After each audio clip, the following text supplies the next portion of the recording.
आज आंदोलनाचा 5वा दिवस आहे. 5 दिवस झाले दिल्लीच्या जंतर मंतरवर हजारो युवक, विद्यार्थी आणि पालक न्यायासाठी बसले आहेत. पण सत्तेच्या दालनात अजूनही शांतता आहे. एवढा आक्रोश, एवढा वेदना, एवढा संताप, तरीही सरकारला पाजर फुटत नाही. लक्षात ठेवा, हा फक्त राजीनामाचा प्रश्न नाही, हा त्या लाखो विद्यार्थ्यांचा प्रश्न आहे ज्यांनी रात्रंदिवस अभ्यास केला. हा त्या आईबापाचा प्रश्न आहे ज्यांनी स्वतःच्या पोटाला चिमटा काढून मुलांना शिकवलं. हा त्या स्वप्नांचा प्रश्न आहे ज्यांना पेपरफुटीच्या भ्रष्ट व्यवस्थेने चिरडून टाकलं. Enough is enough. विद्यार्थी रस्त्यावर उतरले म्हणजे त्यांना आंदोलनाची हौस नसते, व्यवस्थेने त्यांना तिथपर्यंत ढकललेलं असतं. आज मी अभिजित दिपके यांना सलाम करते, कारण इतिहासात क्रांती तलवारीने नाही तर अन्यायाविरुद्ध उभा राहिलेल्या एका निर्धाराने सुरू होते.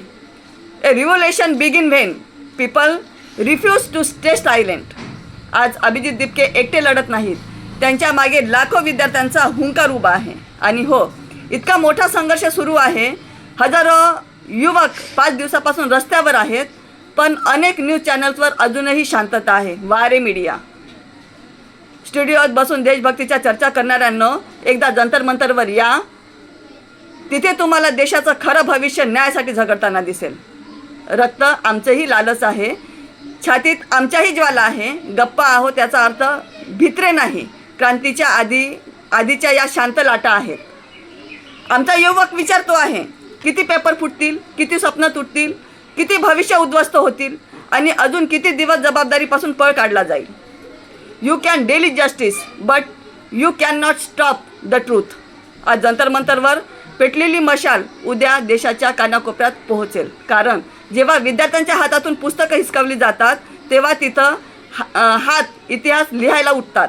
आणि ही फक्त चळवळ नाही, ही अन्यायाविरुद्ध उभी राहिलेली पिढी आहे.